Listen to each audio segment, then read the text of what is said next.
Dear colleagues, ladies and gentlemen,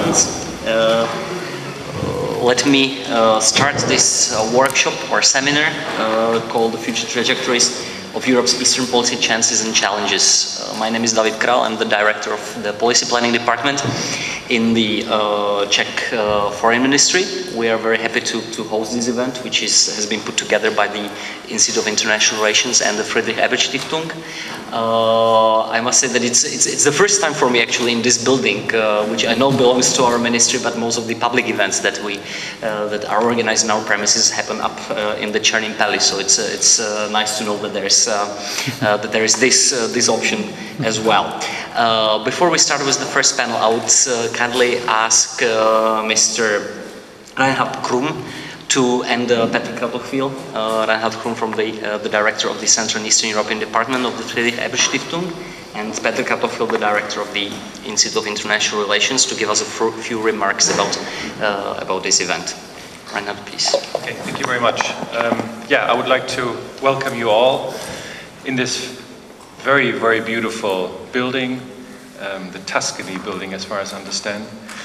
I would like to thank you, the Ministry of Foreign Affairs. I would like to thank the Institute of International Relations, and also would like to thank the Ebert Foundation here in Prague, Mr. Mirko, for having put this together.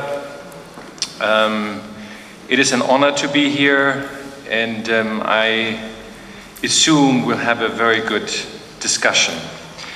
I would like to very, very briefly introduce you to the project, and then Mrs. Martin from the headquarters in Berlin will introduce the participants of the workshop, of the scenario workshop.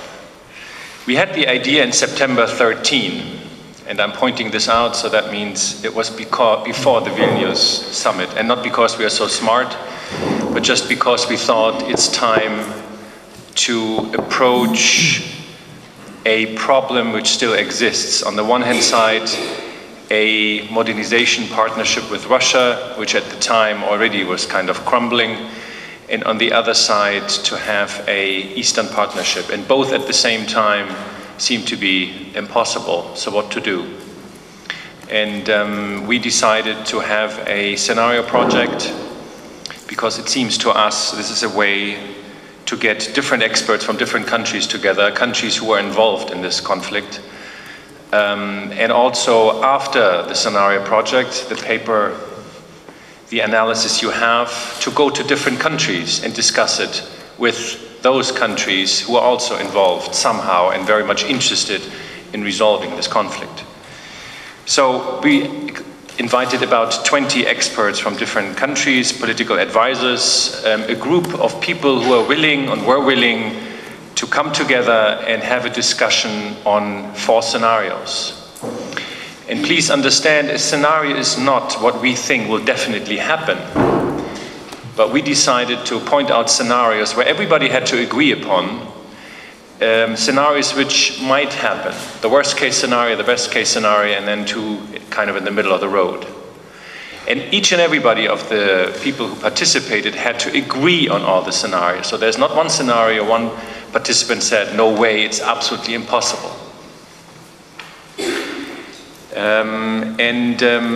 We had these meetings in Berlin, in Moscow, one day after the downing of the airplane over Ukrainian territory, and the last one in Brussels. So you can imagine this was a very difficult endeavor, and this is one of those projects we were not sure if we could end it with the result. It could have been that a couple of those participants would say, no, I don't want to participate anymore because I don't like where this is going, or I don't like this or that participant because of the nationality. It didn't happen. We came up with a result, again, which was fairly difficult. Now, in the different scenarios Mrs. Martin will present, and also 3 participants. Now, the second part of this, and that's why we're here, is the so-called road trip. So we have a scenario, we have the scenarios, and we would like to discuss it with you. We have been to Helsinki so far, we have been to Paris, we have been to Warsaw, to Bucharest and to Chisinau. And there will be others followed in Kiev and Moscow, possibly in Brussels and possibly in Washington. And out of this, hopefully, we get a policy paper together. Also, please note, this is not a EU-Russia scenario. We precisely didn't want to do that. This is a EU-Eastern Europe or Eastern European scenario or scenarios.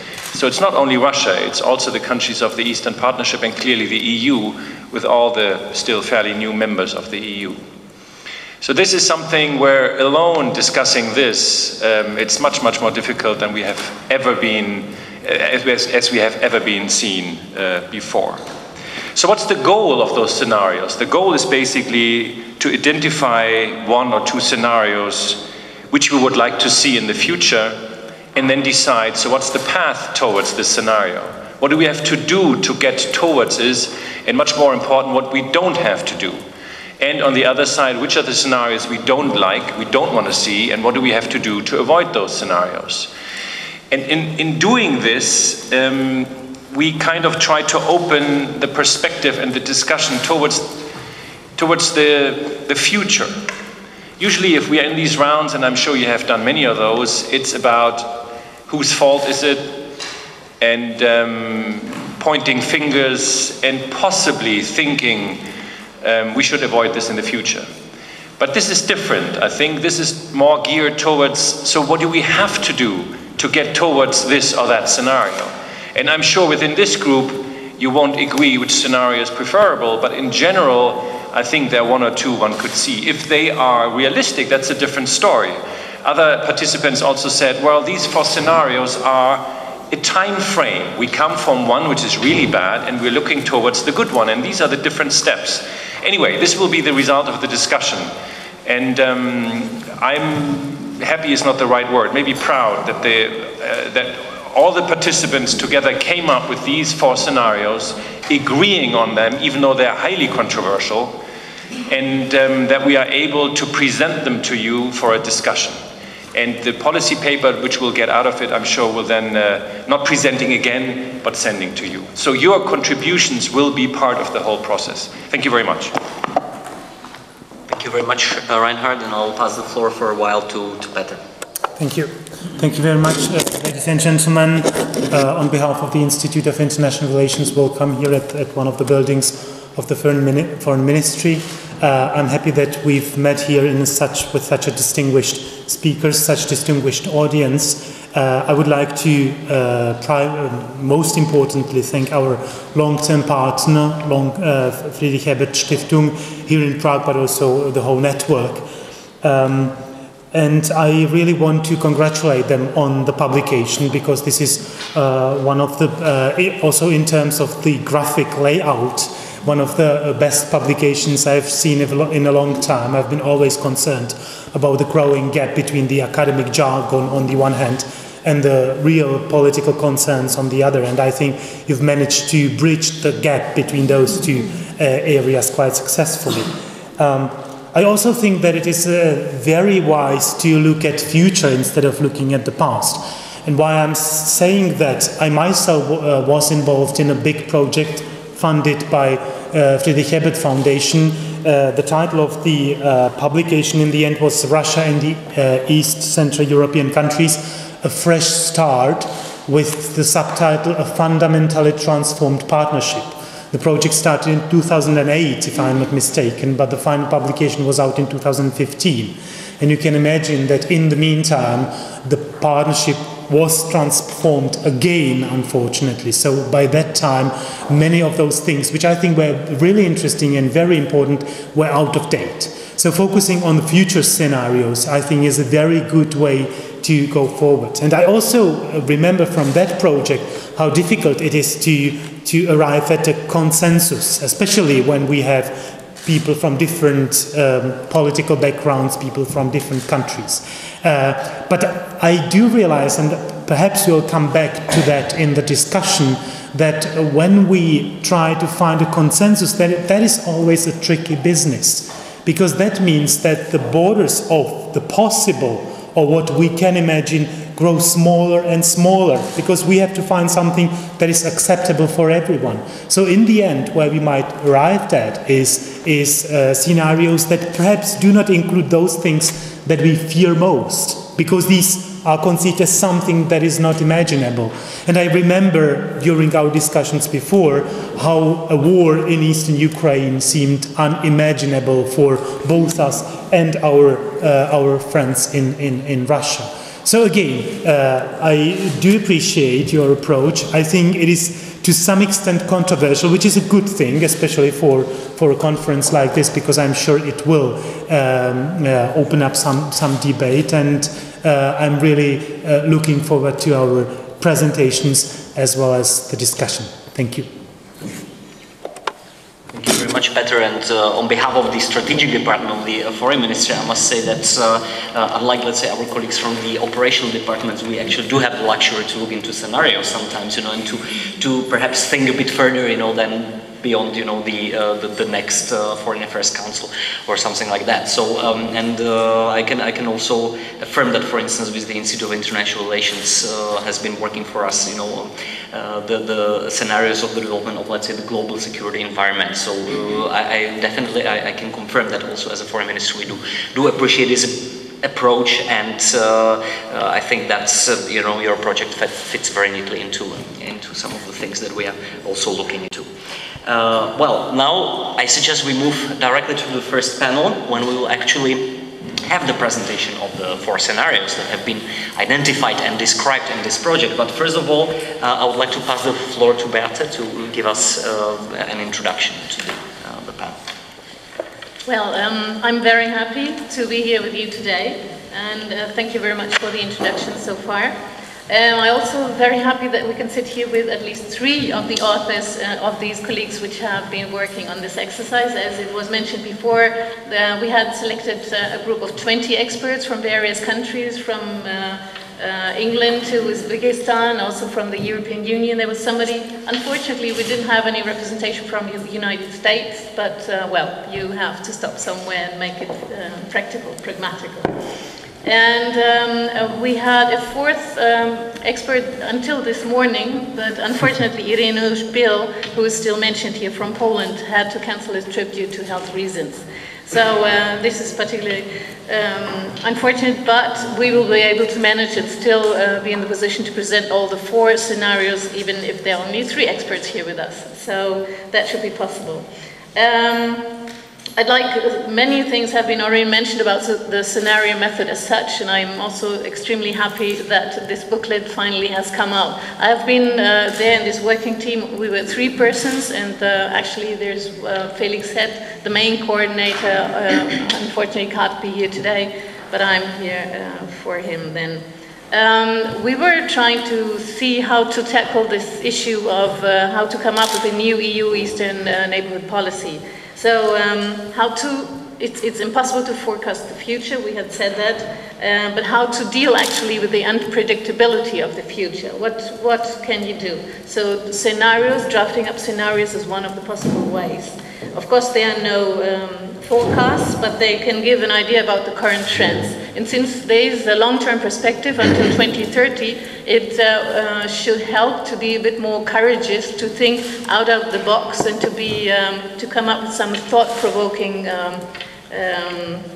statements then in the end. We took a bit this image of a home, European home. I think Gorbachev was the one who was dreaming and mentioning there should be a European house. Therefore, the basic idea for the illustrations come up. So all the presentations now are based on this image of a European home. Now, our basic belief is that it's possible to shape the future. So even if there is no linear development, none of these 4 scenarios mentioned here will exactly come true in this form, but some of the elements of it may come up in the future and may happen this way. So basically, I'd like to present to you Maryna Vorotnyuk. She used to be researcher at the National Institute of Strategic Studies in Odessa. She used to be, because right now she's shifting to Bratislava, to the university, and start her work over there in September.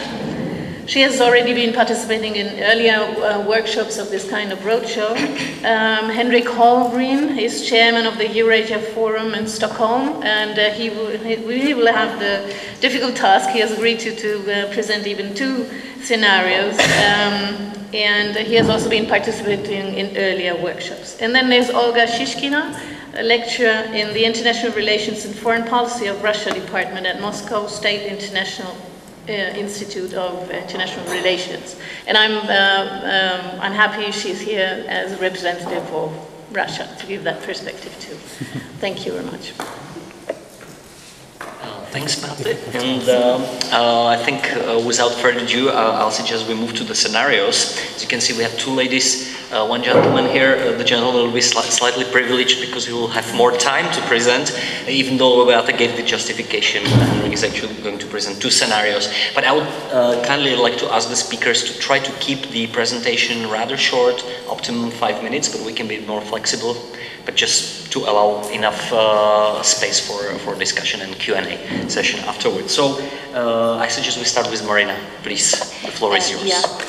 Good afternoon. Thank you very much for this introduction. I want to start by saying that it's my pleasure to be here and to participate in this professional setting, in this discussion. So I extend my gratitude to the Czech Foreign Ministry, to the Institute of International Relations, and to the Ebert Foundation for the whole opportunity to participate into the project.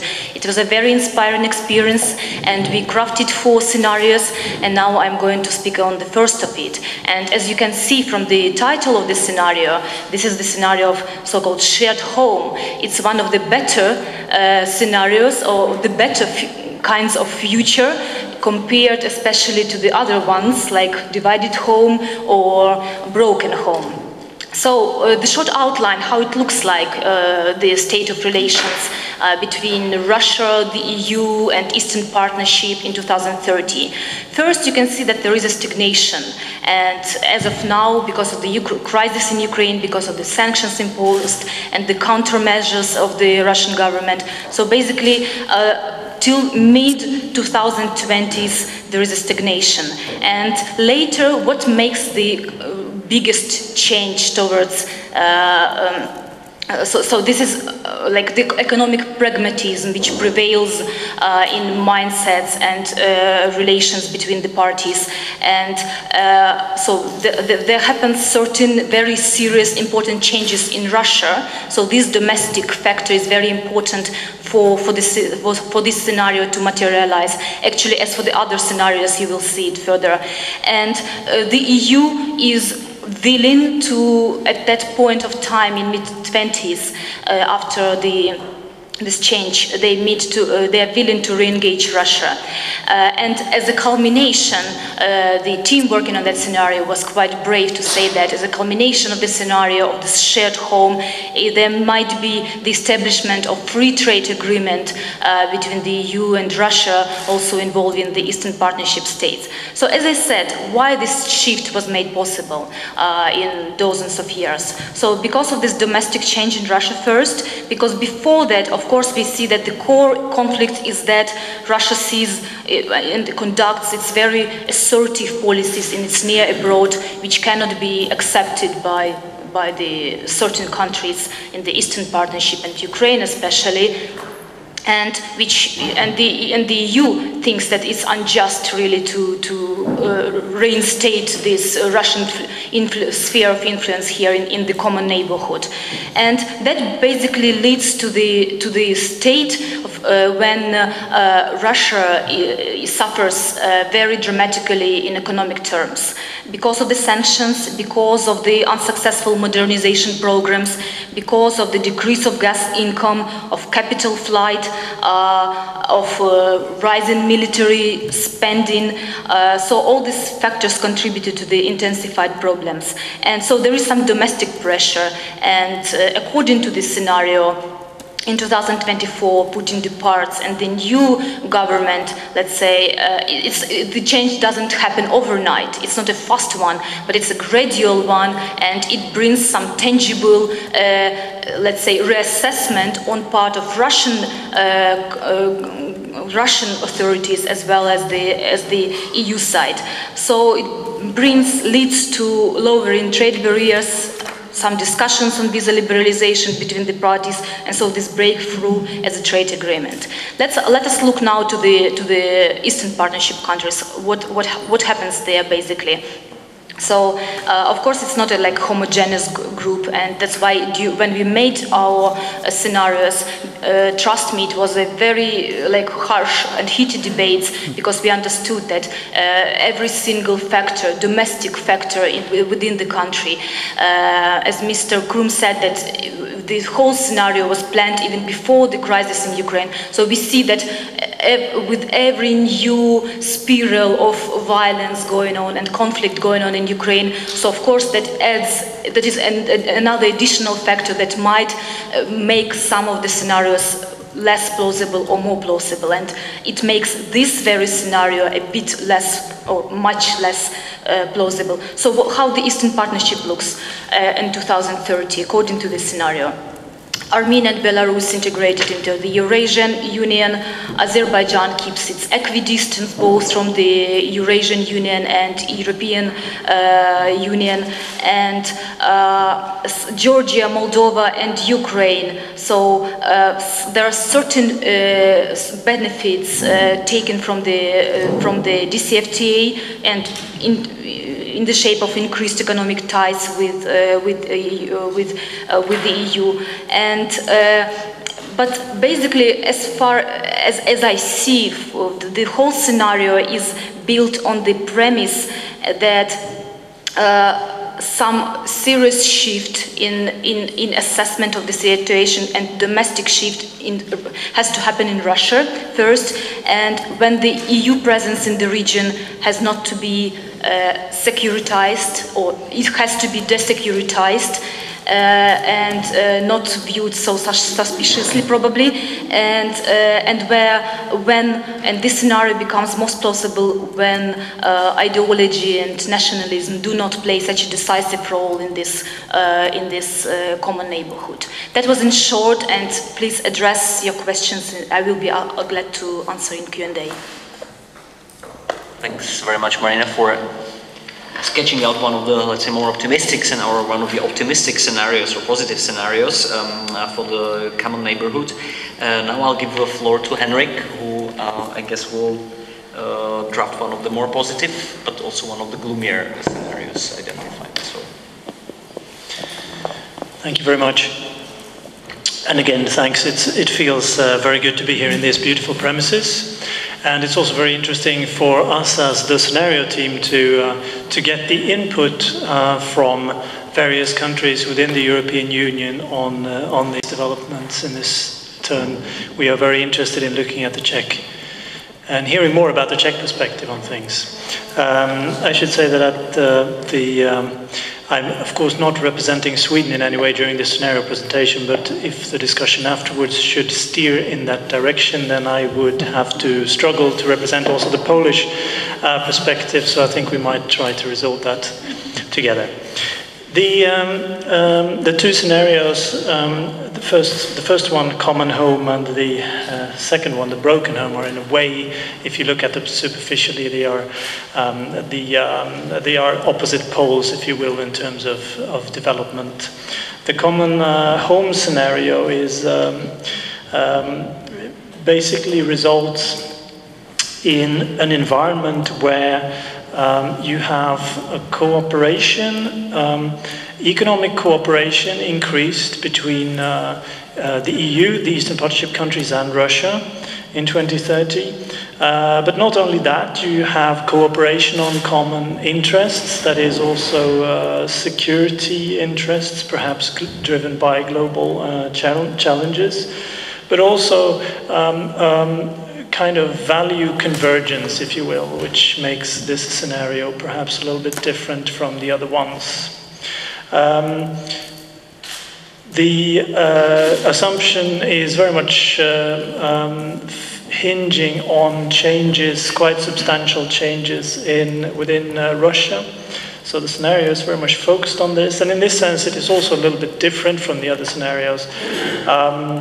basically, the chain of events leading to that change after a presidential election in 2024, which is then where a president emerges, female, by the way, emerges, who has a much more reform-minded, liberal economic, EU-oriented view, is that the economic downturn, which starts basically immediately and has already started, we can assume, is only the trigger of these changes.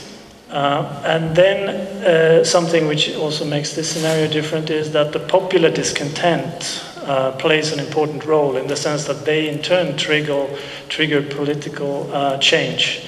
And after that, there will be a real reform, and I'm talking about the Russian side of the equation now. As part of this, we have in summary, the economic downturns, the decreased energy dependency, based on global reconfiguration of energy resources and energy flows, which creates a more, let's say, healthier economic relations between the EU and Russia. And also we have a shared interest in the end, which makes it, I mean, originally this scenario was even conceived as resulting in a sort of pan-Eurasian Schengen agreement between the Eurasian Economic Union and the European Union. So basically the Russian transformation is triggered by the economic downturn. It's of course the shale gas revolution, the reconfiguration of the energy economy. It's the invalidity of the Eurasian Union to provide an economic alternative to other economic projects. It is the inefficiency of state-controlled monopolies in the economy. It is a deterioration initially of ties with the EU, economic ties, but not completely severing of them.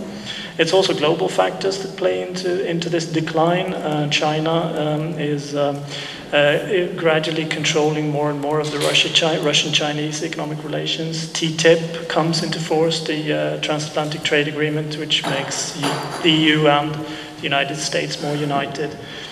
So basically what happens in this scenario before the elections of 2024 is that there is a series of probably roundtables, or perhaps let's say a societal discussion involving the political elite and representatives of civil society, or the civic community, which paves the way for something that in the end results in more free and fair elections, say, and a more and a real political representation in society.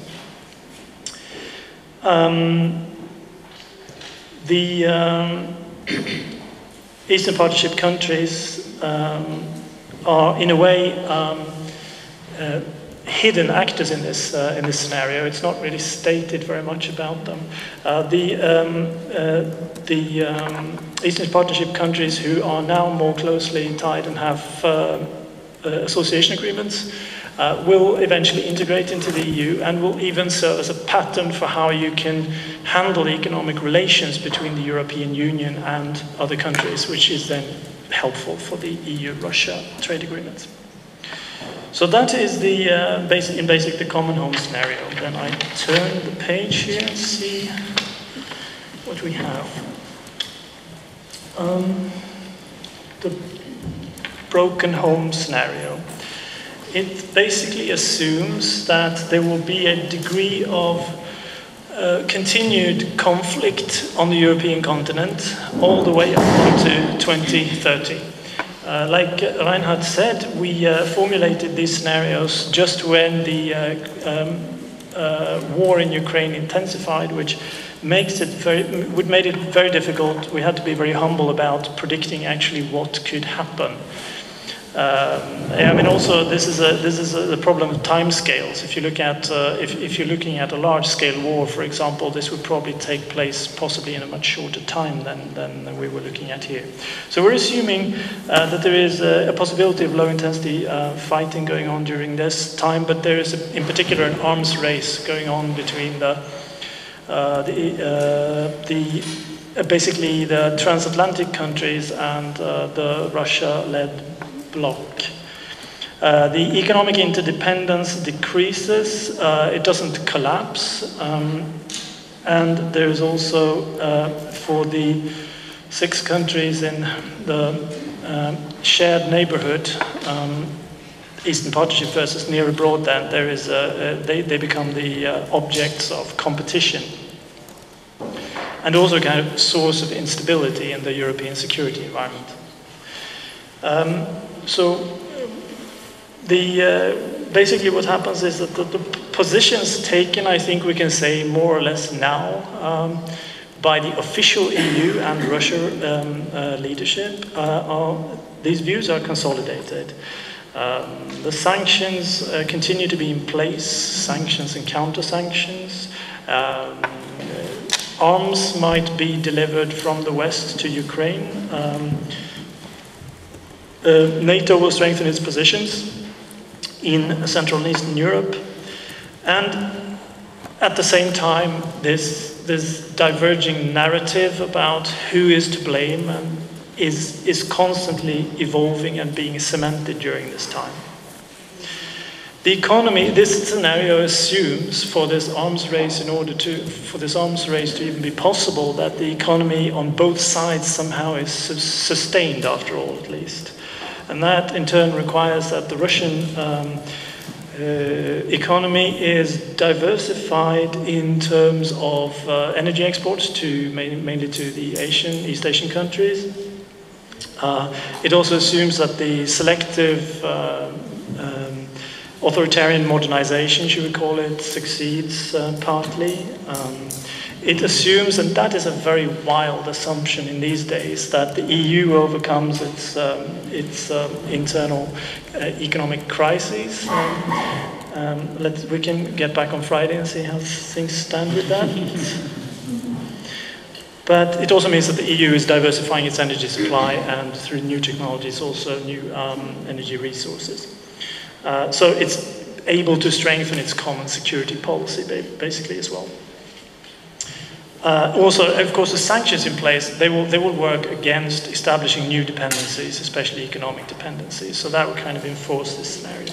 So for the common neighbourhood, if we will, then the countries, all of the countries, will have very limited possibilities to play their own game, so to speak.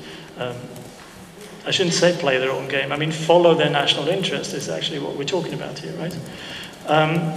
And that also means that development and reform in these countries is stalled to a large extent, because priorities shift from economic development to security assurances.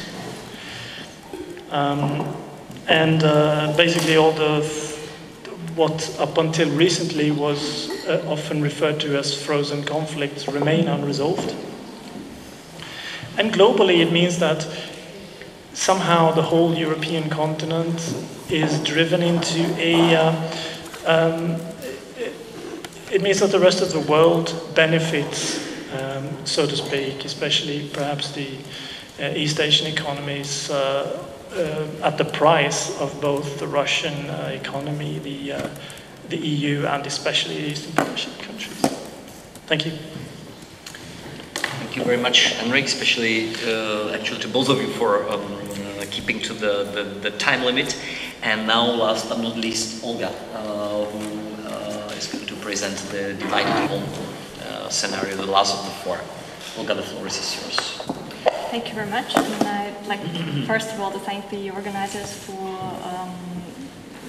organizing this event and for the opportunity to present this scenario, at least one of them.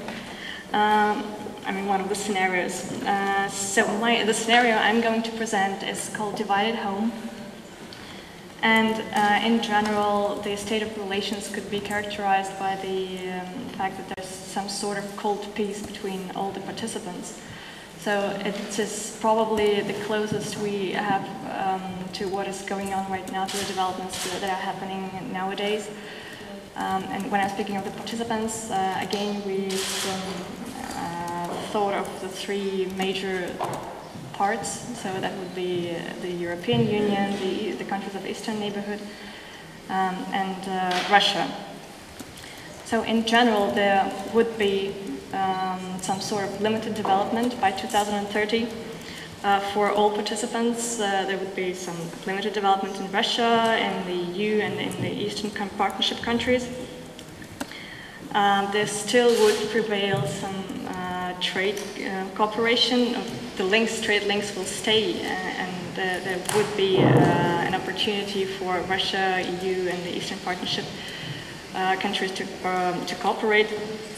However, this opportunity would be limited to, well, will not be expanded at least. Then the same would be concerning the energy ties, so they would also remain. The problems that would probably happen during this scenario would still be those trade conflicts we already experience today. And then there would be probably no serious breakthroughs on the issues of frozen conflicts. So those frozen conflicts will still be there. And certainly these issues would certainly influence the general state of relationships between all three parts.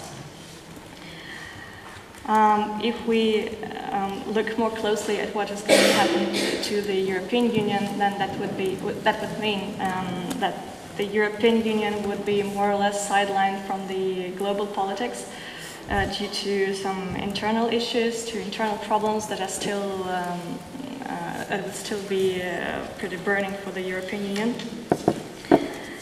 And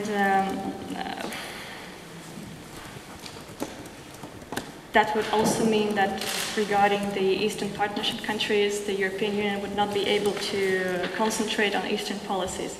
So those internal problems won't let the European Union be active in the Eastern Neighbourhood. Regarding the Eastern Partnership countries, there would be a change in their relations towards the Eastern Partnership. Well, it's not as active for the European Union, but it would not be quite attractive for the Eastern Partnership countries as well.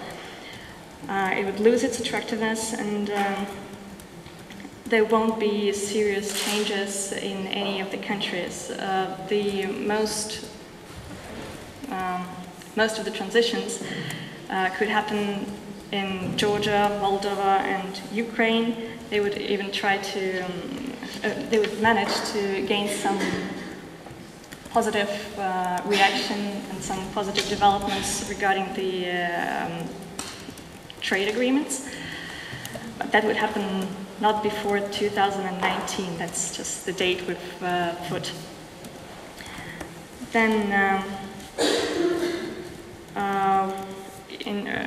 what's happened regarding what is happening in the east of Ukraine, this would probably turn into something like a frozen conflict with eastern Ukraine becoming part, just sort of an autonomous region of Ukraine with no serious control of the Ukrainian government over what is happening over there. And for Russia, that would mean, just the whole scenario means more concentration of the Eurasian Economic Union, more cooperation with China, just like we see today. And even though there would be an increased influence of China over Russia, this link between Russia and China would prevail because of the tensions between Russia and the European Union. Another problem in relation between Russia and the European Union would be the growing value gap and the increased role of NATO in Europe. So the whole scenario sees NATO's role as increased in Europe. And that would mean that the whole European security architecture would be changed towards more NATO's influence. Eastern Partnership countries would try to gain new balance in their relationships towards Russia and the European Union, but that wouldn't mean any closer relations to both, so that would be something in the middle. So I think in general that would be it. Thank you very much. Thanks to all the speakers for presenting the 4 scenarios. If I can just allow myself one small observation, I think the good news from this project is the fact that actually none of the scenarios is what I would call a doomsday scenario, which would involve some kind of large-scale confrontation between Russia and the European Union or the West more broadly over the Eastern Partnership. So I think that's a kind of a positive thing that this scenario has not been identified by the project team. But please let us move forward and take up the floor for your questions. We're doing quite well time-wise, so if I can just ask you to please identify yourself when you raise a question, and if you can also specify which of the to whom of the speakers you're addressing the issue. Of course, you are very welcome to address all of them, and also please try to keep it just to the questions relevant to the topic of this panel. So, okay, Ella. I have a question to scenario 3 and 4, because it bases on the interdependencies between EU and Russia, and to what extent nowadays do you see the political will in the biggest member states to decrease the energy dependence on Russia and becoming of EU less dependent in energy sphere towards Russia, having in mind the regular calls for normalization between EU and Russia starting from January, and the prospects for energy union, etc. I think we can do you want a little while to think over, or maybe we can take more questions from Petr.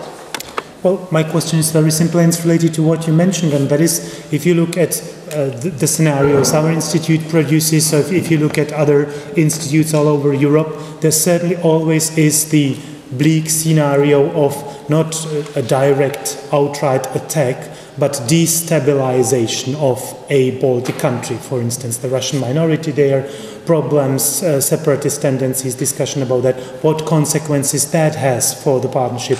Or another such bleak scenario, the repetition of the Crimean example in Transnistria. So all these, even though we might see them as not really highly probable, still I would consider them if we talk about 4 scenarios, then I would say it's one of the 4. So my question is why are these omitted from your research? Is it all related to the need to find the consensus, or are there any other reasons behind that? Thank you. I suppose this will be a question maybe to all the members of the team, and maybe for Beate also. Yes. Thank you. David Szesztay, Embassy of Hungary. My question would also go to all speakers. Did I understand correctly that none of the scenarios would contain EP member states or Eastern Partnership members accessing either the European Union or NATO? So no NATO enlargement or no EU enlargement towards the East. Thank you. Thank you very much. And the last in this round will be Vladimir, then we'll get back to the panel and then we'll take another round, okay? Yeah, again, a question to all speakers. How important in your scenarios is the influence of the so-called external integrators? I mean, the USA as a motivation for and push for integration, the Chinese influence. So is these great powers as challengers or as supporters are important in your scenarios? Thank you. Thank you very much. I suggest maybe this time we proceed in a reverse order, so if we can start with Olga and then this way. Okay, thank you. Just a surprise to start from. But I would count on the general interest in Russia's position. I'm not representing Russia as a whole. That would be just, I think, just overestimating my capabilities. In general, regarding energy dependence, I wasn't quite sure whether I got the question right, but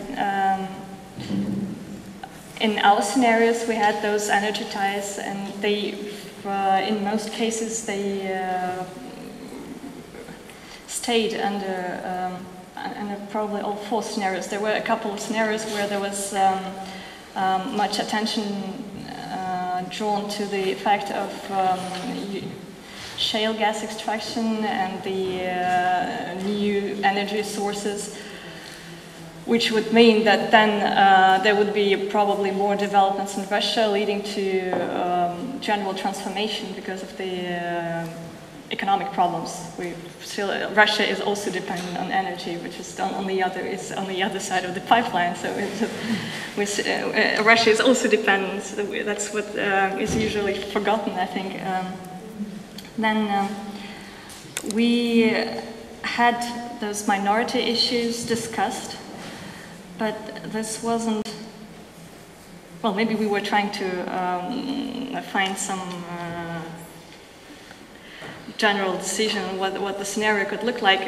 In the scenario I've presented, I've spoken about the developments in eastern Ukraine, and that eastern Ukraine has become some sort of an autonomous part of Ukraine, or with more powers given to the local governments. But that's probably the most we've come to. Then there was also Transnistria issue discussed. Also in the scenario I've discussed, Divided Home, there was an idea that both Georgia and Moldova have applied for EU membership, but they were rejected this membership. But however, after this wish of the 2 countries expressed, Transnistria renews its independence declaration. So that's how we've considered the situation in Transnistria.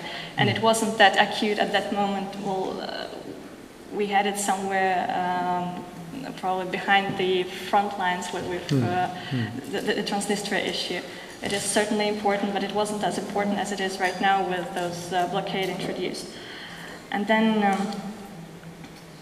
so that's probably the answer to the 2 questions regarding NATO and EU enlargement too, because, well, there's no EU membership for any of the Eastern Partnership countries. And we didn't discuss the NATO membership as well, so it was mostly because we've discussed the relations between European Union and the East, so it was mostly focused on the European Union issues. And the last question was something like great power thinking, right? Or whether the influence of the great powers on this. Did you consider the great powers outside of Europe influencing the developments in your scenario? We were discussing the United States influence over what is happening in Europe. And, well, I've reread those scenarios a couple of days ago, and I thought that, well, the United States influence was underestimated. I think we probably should have discussed it a lot more. But we had this issue discussed, probably that's because we also wanted to make something more focused on regional issues. Well, after all, it's after EU and Russia and Eastern Partnership to decide what kind of policies they want to hold. Certainly there is US influence, but, well, probably the parties have to decide themselves what kind of policies they want to hold. And China was discussed only as another, well, a competitor of Europe, of the European Union, as Russia's partner. Probably that's the main point.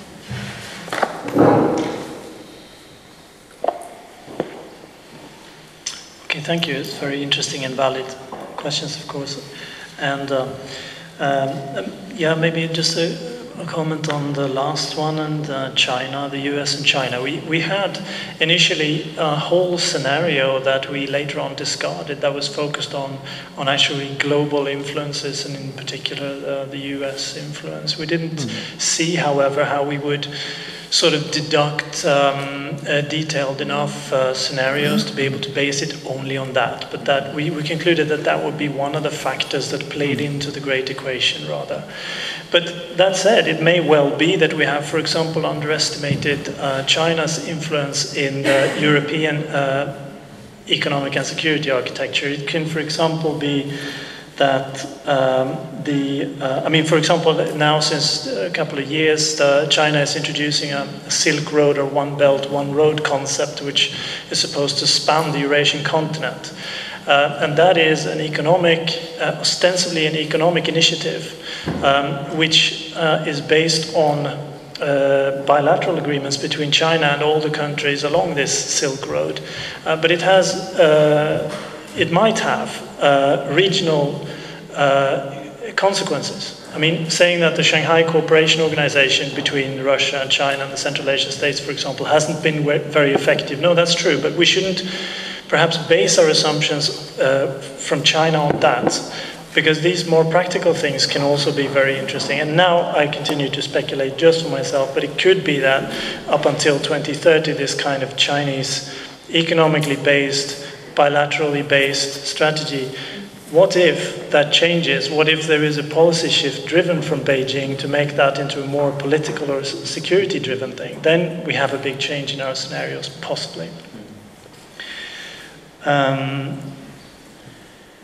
The EU and NATO enlargement. There is an opening for EU enlargement in the common home scenario. Basically, it says that, basically it's assumed that the common vision of the sort of common values between EU and Russia have converged to the point that there may well be new member states. Other than that, I think that there is a kind of implicit, if you will, assumption in the sense that if you have an escalating arms race, for example, then NATO will be part of that. I mean, do we specify then that Moldova will be part of NATO or Georgia will be part of NATO? No, we didn't do that, but it's not excluded. But I mean, the role of NATO has a very different. It's very different across these scenarios.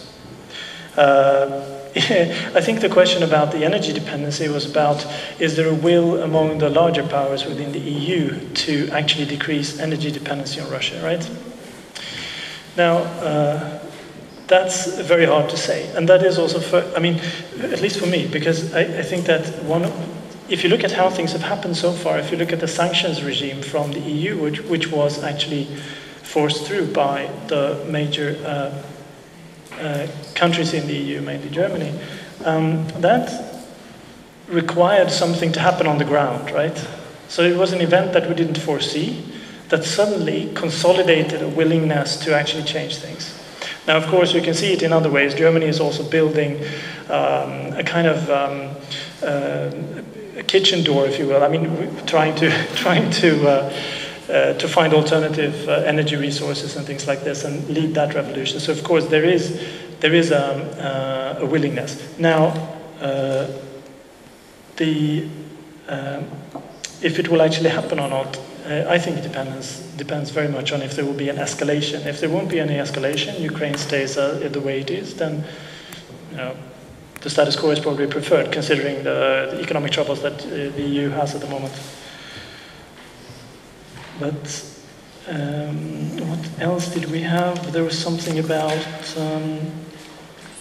destabilization, and oh yes, this question about why don't we include an open conflict? Do we see that as completely unlikely? No, not really. But there are several problems with that thought, and we had some breakout sessions on this. First of all, purely practical matter is that if you're looking at a time period of 15 years, it's very difficult to sketch what things will look like in 15 years, because this scenario will be an escalation that is very hard to predict and probably has a quite short time scale. So there is an issue of time scales in this, right? So we might postulate that in 2015 Europe will have had the Third World War, but what does that tell us? Now, on the other hand, I don't think that was the only consideration, because we didn't consider that plausible enough. Basically, because if you look at the dynamics, for example, in Ukraine and the other Eastern Partnership countries, where there have been trade wars, for example, initiated or maintained by Russia, and the separatist conflicts, the step from actually going from a separatist conflict to an all-out hostility or all-out war is so great that we didn't consider it likely enough, right? Plus that, I think that the European Union is not willing to take that step either. But again, there is also this issue of predictability. If this happens, it will be through something that we couldn't predict anyway. So that's actually a weakness of the scenarios in general, I think, this kind of scenario thinking. We didn't really predict Maidan at the start of 2013. Okay, and I will unite two questions, since they seemed to be united by this. What was omitted from our scenarios? Certain factors, like for example the repetition of Crimean scenario, or the role of the external integrators, so US, Chinese factor. And while we were working in the framework of those 3 seminars last year meeting, of course we were discussing many factors, and we were not quite different from the policymakers in some European capital, or in Moscow, or in Kiev, when we were trying to predict the future, what would be in 2030, having on the table a vast majority of factors that have to be taken into account. And of course, we understood that making such a big forecasts, or let's say making the scenarios for 2030 for a number of players and actors has certain limitations, and majority of us coming from academia, we were saying, okay, this will not fit really some academic research, because it's necessarily, so we face necessary simplifications. For example, at some point we found ourselves being trapped by the discussion that is very static, which looks at some factors that in 2030 some of the factors will look almost the same as they look now. And we were quite aware that, okay, it's not true. Or let's say some discussions that are very linear. Let's say from now to a better future, or from now to a much worse confrontation. So we, of course, are also aware that it might have some cyclical nature, or I don't know. So the scenario might have a much more diverse and complex, let's say, dynamics and nature. And for example, also that I find as a really serious problem in making the scenarios, and in our case as well, is that those discussions are always very statist. That means state-oriented or state-based. So we cannot really take into account, or we can try, but there is no guarantee that we can make it efficiently, many issues that are not really related or not really controlled by states any longer.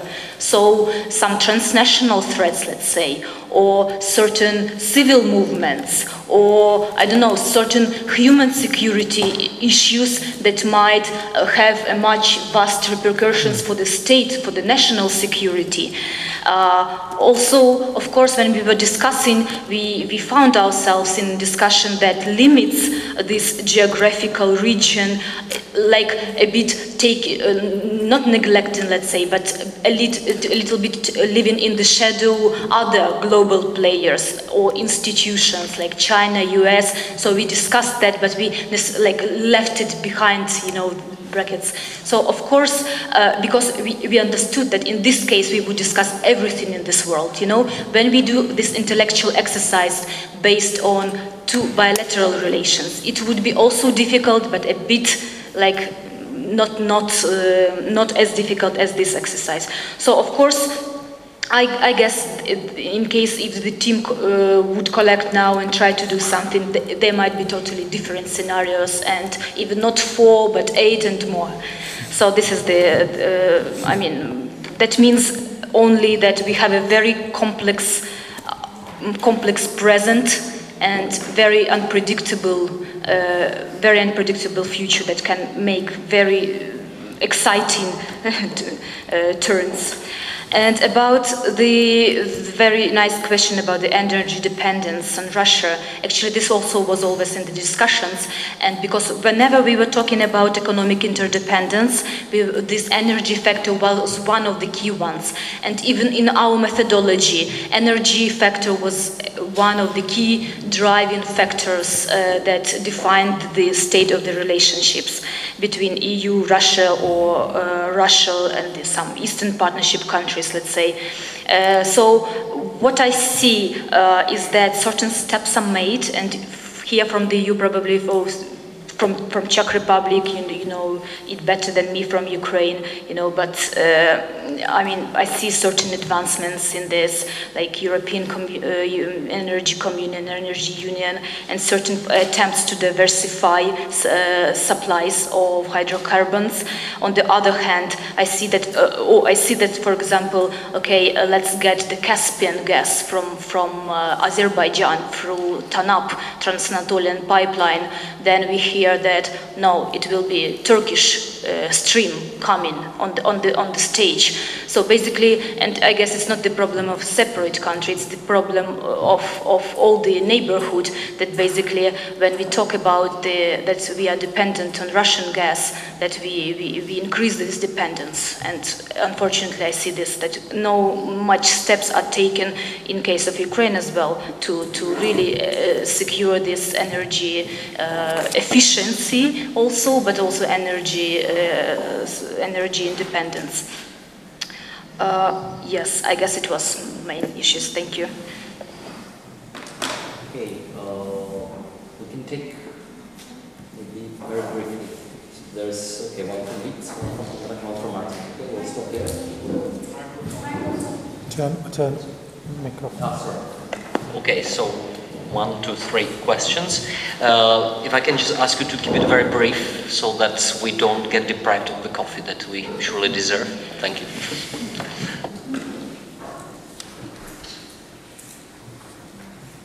Hello, I'm Vít Beneš from the Institute of International Relations.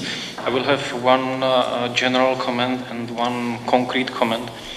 I think that these scenarios are very much based on a Cold War language. It looks to me that you see Europe in terms of 2 blocks which can or cannot approach each other, and even the metaphor of the homes, it looks like we are in 1988 rather than 2015. I really think that the current conflict could be better compared to Balkan wars. What we see today, it's the Balkanization of the Eastern Europe, conflicts about territory, conflict about various national separatist movements supported by the mother country, etc., etc. And one concrete example, I think that you see the the Euro-Asian Union in a weird way. You sometimes treat the Euro-Asian Union as some kind of Russia-led bloc, but in the context of the current confrontation, Euro-Asian Union is not alternative to Europe. It's modeled on European example. In Russian context, I still see the Euro-Asian Union as more or less liberal project based on opening of borders, etc. It's not a pet project of the expansionists, imperial hardliners within Russia. So, for example, today, Eurasian project is a victim of the expansionist policies of Russian hardliners. So I don't see it as a vehicle of some kind of bilateral confrontation within Europe. So yeah. So my general comment is the general framing of the scenarios in a Cold War language, and the concrete is about Euro-Asian project. Thank you. Andras Rác, originally from Budapest, now working in Helsinki at the Finnish Institute of International Affairs. Two general, very short kind of methodological comment or addendum, something. I understand that the structure is rigid, so you cannot have more scenarios, you have to work with all these four. So my comment here, I would just like to propose two, not variables, but two definitives, which may actually change all the four scenarios. One of the definitives is the demographic factor. Eastern European societies, Eastern Partnership societies are changing, simply by demography. Soviet-minded generations disappear, newer and newer generation of politicians appear for whom Russia is a foreign country. And you see all these elites changing everywhere, from Belarus to Azerbaijan. And this is something which may influence all the four scenarios, particularly if we have a time frame ranging to 2030. Definitive number one. Number two, about energy dependence. I think it would be useful to include, in one way or another, the inherent sustainability problems of Russian energy industry. It's not a constant that Russia could maintain such a level of oil and gas export. There are a lot of sustainability problems, particularly in the exploration of new gas fields, in maintaining the level of gas extraction, oil extraction, and also the effects actually climate change and the melting permafrost may have on the Russian energy infrastructure. I mean, ladies and gentlemen, part of Russian energy infrastructure is built on ice. Not on solid terrain, but on ice. This may have a serious effect with global warming when all these things start changing. So the sustainability problems of Russian energy industry could also be involved. Thank you. Thank you very much. Martin Michelo with the European Institute for European Policy. A few quick comments. I like the analogy of Vidbenish and the two houses that don't talk to each other. And my comment goes mostly to the European house. I'm a French citizen and living in the Czech Republic. You know, you do see that we have two very different perspectives. So I wanted to know how, in your scenarios, you had looked into the issue of European unity, which is to say how the big players such as UK, France, Germany may, you know, have different attitudes to the issue of the crisis. I mean, I think especially of Germany, which kind of has this central role. The second issue is, and I just wanted, this is a very quick question, I wanted to know whether the idea of reintegration of Crimea into Ukraine is something that went into your scenarios. I know that Crimea is not part of Minsk II discussions, but in a 2030 scenario, I was wondering whether this was something that you think you could be discussing. And finally, one addition that I would urge you to consider when you think about the future, when you think about this in the future, and I'm aware that your scenarios took place last year, is that, you know, in one of the new black swans that could definitely come up could be a linkage between immigration and the rise of populist parties.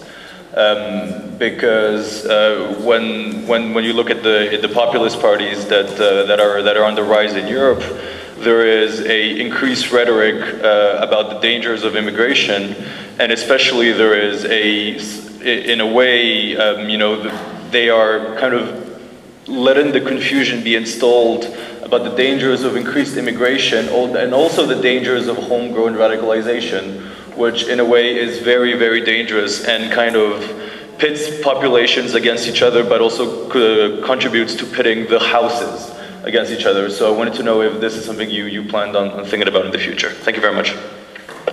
Okay, thank you. Now I will ask the speakers the impossible to try to give a response to these 5 or 6 very difficult issues in 2 minutes each. So I hope we will take up the challenge. Henrik, you can start. Thank you very much. I will solve it by speaking very, very quickly. No. No, about the Cold War view, yes, it's absolutely, we are victims of that. There's an assumption, but there is a reason for it as well. The Vilnius meeting of November 2013 happened before we started our scenarios, before the actual work on the scenarios. And there, I think that it became clear that this is actually a confrontation, or at least many people wanted to see it as a confrontation between Russia or a Russia-led bloc and the European Union. The European Union was not prepared for this. And this is something that I think, unfortunately, and we've assumed that in several of the scenarios, that we have to live with. That said, I think it's good to look at other alternatives as well. For example, how we are treating actors in the southern neighborhood, for example, of the EU, because everything is related if you look at the actors as such. The Eurasian Economic Union, I agree completely. It is, in fact, an idea that when Nazarbayev formulated this was a good idea about economic cooperation, open trade, open movement, and these things are actually also implemented partly with EU help. They helped scrap the borders between Russia and Kazakhstan, for example. But now it has been hijacked by political interest, and I would argue perhaps not only on the part of Russia, but I would argue that all of the Eurasian Union countries have their different priorities for being in the Union. If you look at Armenia, it's security. If you look at Kazakhstan, it's economy. And therefore, this asymmetrical union, because that's what it is, economically an asymmetrical union cannot be a European Union in that sense. Okay, just, okay, so one comment then on, okay, did we talk about the role of other countries, France, for example? What we can say is that we had many fights, especially with the French participant of our team. It was very good to have this, and we have discussed this a lot. We discussed this a lot. If there is a Brexit, for example, UK leaves the Union. But I think that in the end we came up with the thought that I think it is not decisive enough to influence this policy. But it is part of it because it is part of the scenarios as well, because of the willingness of the EU and the ability of the EU to act as a common security actor is different in the different scenarios. Thank you. Thank you very much, Maryna. Your 2 minutes. Yep. Okay. I will be even shorter. That's it's really very interesting to see that during because I've participated already in some of the presentations in other countries, that participants are always eager to complement our analysis by some other very important factors. And basically, I've realized that we always agree that yes, that is exactly what is very important and what it should really be included. And I guess it's really justified, you know, to have as many variables included in the analysis as it is possible. So the issue of European unity, really, it was one of the issues that was very much discussed. And in the scenarios, if you have time to look through the text later, you will see that we are discussing this kind of whether the EU can really preserve its actorness and be a viable security actor, and if yes, how that will influence the state of relations in 2030, let's say. So we addressed this issue, and we were discussing this Crimea issue.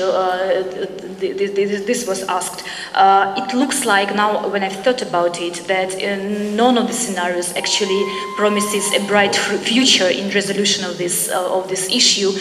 Basically, I think in most of them, in all of them, Crimea is left as a frozen, let's say, conflict, additional one. But basically, none of the scenario, even I guess the most optimistic one of like common house or shared house as well, none of them has included the solution of other frozen, so-called frozen conflicts in the Black Sea region, Transnistria, Abkhazia, South Ossetia, or South Ossetia, yeah, Transnistria, Abkhazia, and Crimea now. So basically, all of these scenarios I think it was like thought that it's too short a time span probably for the solution, or if we focus really on, let's say, the best scenario is focused on pragmatism. Would it be pragmatic really to push forward this the solution of these frozen conflicts now at this moment on the EU side? You know, so this was one of the arguments that was advanced by some of the participants. So that's why they were left, the issue was left out. But yeah, the Crimea issue is, I guess it's like really, it's, as you mentioned, it's left out of Minsk second, and it's left out of the Ukrainian, actually, even the Ukrainian national policy expert discussions even, and I'm working on this. Sorry, your 2 minutes is up. Yeah. You see, I overestimated my Thanks. my capacities. Olga, last but not least, please. Thank you. Okay, I'll then start from the frozen conflict issue once again. In Russia, frozen conflicts, I mean, the issue of Crimea, Abkhazia, and South Ossetia are not even discussed as frozen conflicts. There's just one frozen conflict in Transnistria. So probably that was also one of the issues why we didn't discuss it, because it would have been pretty hard to find a common solution just regarding the whole issues. Just this frozen conflict, then we could then just start from defining what it really means. On the different attitudes of the European Union, again, from the Russian perspective, it would have been even harder to try to decide what kind of future there could be if there were not one voice of the European Union, but many voices of the European Union. No, it's already a nightmare to understand what really is meant when the European Union is acting. Well, at least there was, regarding this Eastern Partnership perspective, there was one voice. And then there was one voice of the European Union regarding sanctions, so probably there could be reached some sort of agreement between the European countries. Energy sustainability issue. Well, we were speaking about the future of 2030. I guess Russia can last till 2030 with its energy. I don't know what happens afterwards, but with this climate change issue, it's usually, well, it is certainly very important, and the climate is really changing, but how long it may take for the climate to change enough for Russia not to be able to extract its resources, that's a question. And the Eurasian Economic Union, yes, it was the idea of building something sort of like the European Union, but on the post-Soviet space. Certainly there are different views on what it should look like, but since the crisis, the Eurasian Union finally found something that it lacked from the very beginning. There were no common values. Now there are common values for this Eastern European, for Eurasian Union. So it's not only exploited by some countries like Russia or Kazakhstan, I don't know, but it's also has gained something very important. Okay, is that the time? I'm sorry, I have to cut it short, then that's probably that would be it. More coffee. Thank you. I'm really sorry that I had to be so strict in the final part of this panel, but I think we had a fascinating debate, and I would like to thank all the panelists for their contributions. I think we set a very good ground for the second panel, which will follow up after the coffee break, and which will be dealing with the perceptions and the reflections on the four scenarios by the four Visegrad countries. So if I can ask you to join me in thanking the panelists for the excellent performance.